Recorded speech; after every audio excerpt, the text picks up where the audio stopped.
C'est une nouvelle page qui s'ouvre dans le destin de tout un peuple. Après des mois de lutte, la contestation soudanaise a obtenu gain de cause. Ce nouvel accord ouvre désormais la voie à un transfert du pouvoir aux civils. L'annonce du médiateur de l'Union africaine a été accueillie par des cris de joie.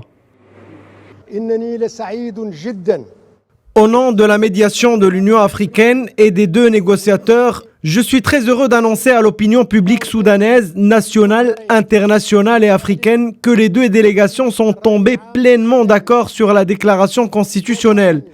Les deux parties poursuivront leur réunion technique ce soir afin de finaliser le compromis et officialiser cette annonce lors d'une cérémonie de signature devant le peuple soudanais.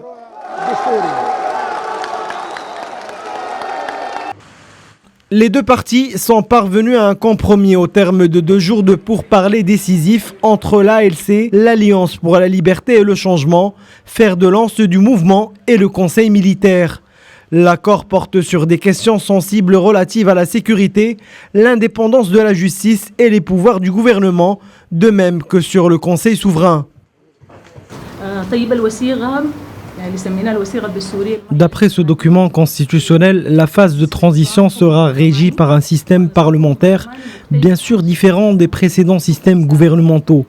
Le pouvoir exécutif et la gestion de l'État seront évidemment entre les mains du Conseil souverain ou celui des ministres.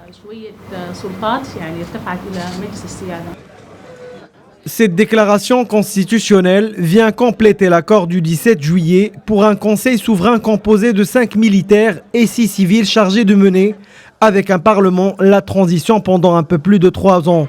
Les points encore en suspens portent sur les pouvoirs de ce conseil, le déploiement des forces de sécurité et l'immunité de généraux impliqués dans la répression de la contestation. Ils feront en tout cas l'objet des réunions de ce soir. Dans les rues de Khartoum, les manifestants aussi, entre joie et colère, heureux de voir émerger cette nouvelle phase démocratique du pays. Ils exigent par contre réparation pour les victimes de la répression qui avait fait 250 morts depuis décembre dernier.